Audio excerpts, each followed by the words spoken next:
So matatandaan namang sa mga unang balita na lumabas about kay Kai Sotto ay magiging abala umano ito sa kanyang mga personal at professional na hakbang sa US, kabilang na ang mga pagtatangka at plano para sa US NCAA at sa kanyang pangarap na makapasok sa NBA. Pero sa kabila noon, nilinaw naman ni Coach Tim Cone at ng Samahang Basketball ng Pilipinas na nananatili silang bukas ang pinto nananatiling bukas ang pinto ng koponan sakaling magpasya si Sotto na sumali at maglaro para sa bandila sa mga susunod na laban. Kaya naman, nang dahil na rin sa kawalan ng mga nakaraan ng katiyakan at iba pang mga issue sa lineup tulad ng kakagaling nga lang sa operasyon sa likod ni Quentin Millora Brown at nagre-recover pa. Tapos si Mike Phillips na hindi nga makakapaglaro dahil sa personal na dahilan kung saan best man nga ito sa kasal ng kanyang utol. Napilitang umasa si Coach Tim sa mga available na kung sino ang miyembro ng pool, especially ibang mga PBA talents na lalaban nga sa Jordan at Iran.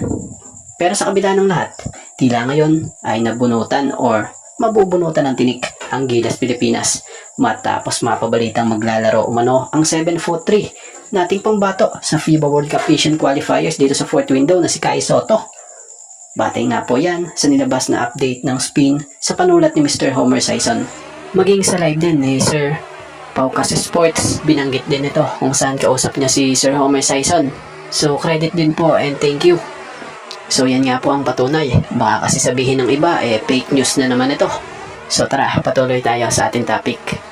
So magbibigay lamang po tayo ng kaunting reaction at opinion about dito sa magandang balita sa ating pambato na Men's Basketball National Team na Gilas Pilipinas dahil sa pagkakadagdag muli nitong si Kai Sotto. So Kai Sotto is back. So malaki nga po ang may tutulong ng pagbabalik ni Kai Sotto sa Gilas Pilipinas dahil sa kanyang tangkad at karanasan sa international na laban matapos ang kanyang pagliban dulot ng injury noong mga nakaraan. Ang kanyang presensya ay magbibigay ng malaking solusyon sa depensa at opensa sa ilalim ng basket.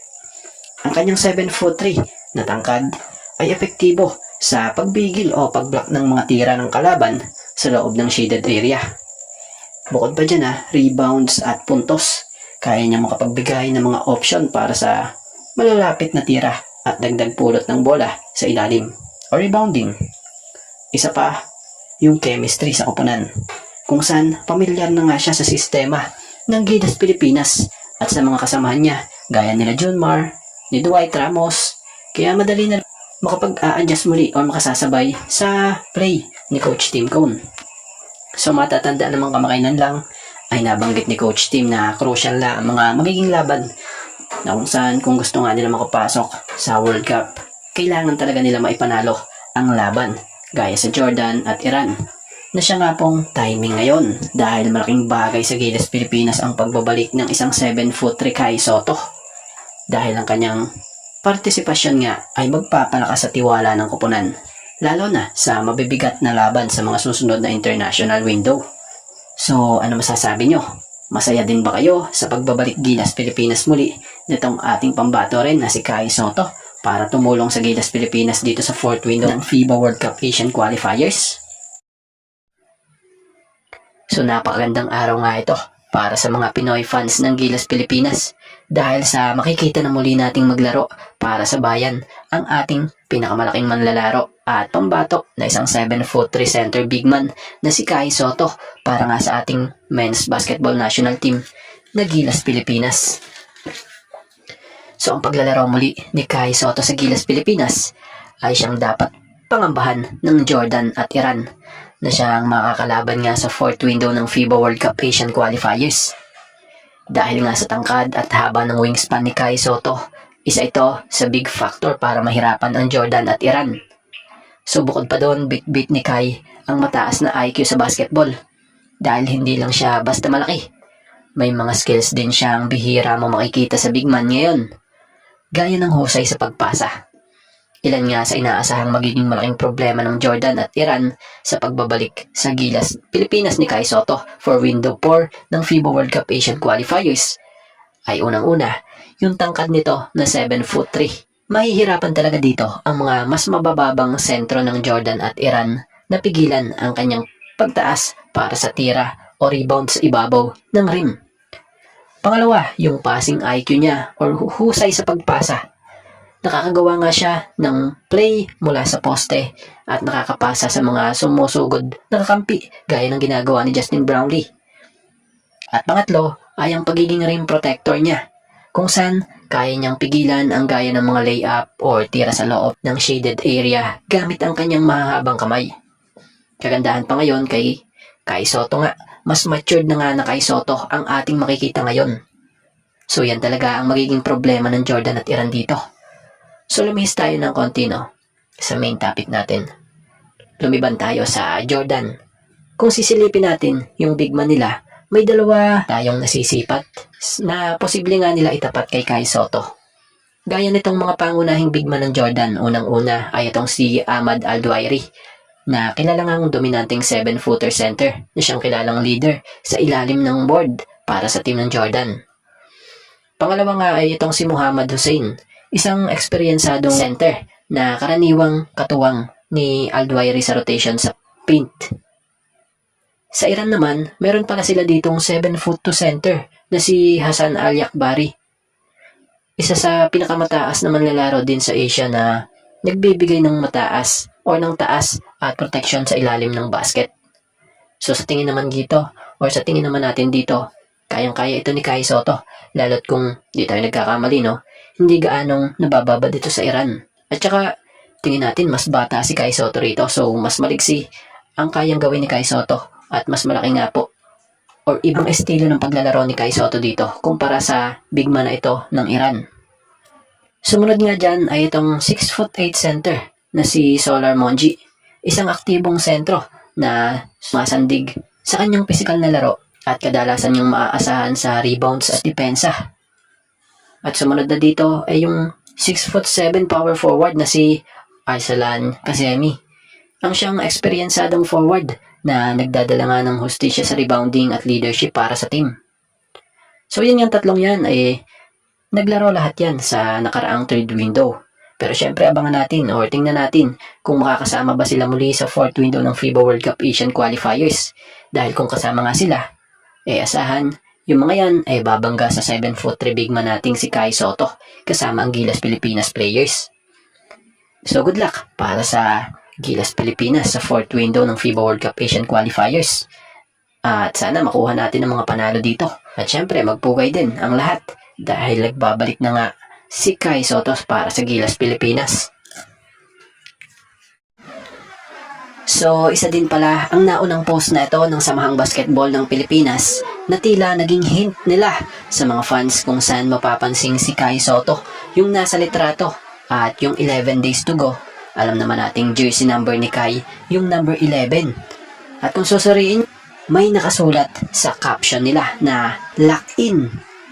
So yun pala yun, bago nga pumutok ang balitang maglalaro na nga si Kai Sotto ngayong fourth window FIBA World Cup Asian Qualifiers para nga samahan ng Gilas Pilipinas. Batay na nga rin dito yan sa naging update ng ABS-CBN credit po and thank you. So sa pinakalitas nga na update ng SBP kapansin-pansin, naglabas sila, credit po. And thank you. Kung saan makikitang nag-e-ensayo o nag-ensayo na talaga si Kai Sotto kasama ang ibang Gilas players bilang paghahanda sa ika-4 na window ng mga laro. Batay nga sa report, gaya na lamang sa naging update nga ng ABS-CBN credit po ulit. And thank you. Batay sa nilalaman nito, kinumpirma nga umano ni head coach Tim Cone na sumali na ang 7'3" center sa unang araw ng ensayo ng koponan. So malinaw din na talaga na kasama na nga siya sa koponan sa kanilang mga laban kontra Jordan sa Agosto 28 at kontra Iran sa Agosto 30. So kung may Kai Sotto na magbabalik Gilas or balik Gilas Pilipinas na, tila may magbabalik Gilas Pilipinas player sa hinaharap kung saan batay nga sa lumabas na balita kagaya sa update ng fast break. Credit po and thank you. Batay sa ilang nakapaloob rito kung hihimay natin o isa-summary, ayon kay Gilas Pilipinas head coach Tim Cone, nananatili si Renz Abando sa radar ng national team kahit hindi siya kasali sa kasalukuyang pool. Nilinaw ni Coach Tim na ilang beses na nilang kinokonsidera si Abando noon, ngunit nagkaaberya tulad ng injury o kaya may problema sa visa. So bilang naging paglilinaw ni Coach Tim sa issue nung nakaraan, Ayon kay Coach Tim, batay nga sa nabasa natin balak pala talaga nilang isali si Abando sa original 12-man lineup noon. Kaso may injury ito sa likod. May mga pagkakataon din na hindi sila umabot sa pagkuha ng visa para kay Abando. So magpahanggang ngayon, nilinaw na hindi nga po tuluyang sinusukuan nila si Renz Abando. So patuloy pa rin nilang binabantayan at kinikilala ng coaching staff ang kakayahan ng nasabing KBL standout. So ibig sabihin, kung nasa radar pa rin pala hanggang ngayon si Renz Abando para sa Gilas Pilipinas, mas maganda siguro kung imbitahan na rin nila muli ito para makapag-ensayo at mafamiliar sa system kung sakali. So nililinaw lang po natin yun lang naman ay opinion natin.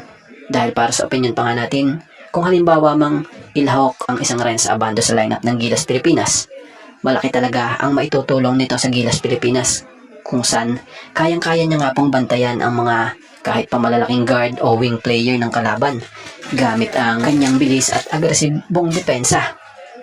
Bukod dyan, dahil nga sa kanyang mataas na vertical jump, makakatulong siya sa mga rebound laban sa mas matatangkad na kalaban, kung saan magbibigay din ito ng instant energy sa koponan.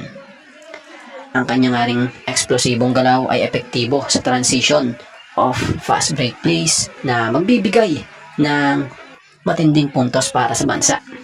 At ang isa pa, yung spacing at hustle sa loob, kung saan kaya rin niyang tumira sa labas at sumalaksak na magbibigay ng iba-ibang option sa opensa ni Coach Tim Cone.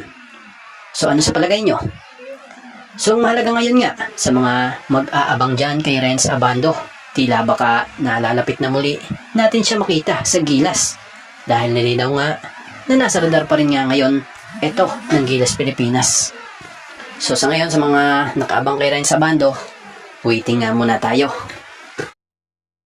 At bago nga ang lahat, baka naman po pwedeng makahingi ng isang subscription para sa ating channel or pakifollow na rin po kung nagustuhan nyo ang ating mga basketball update.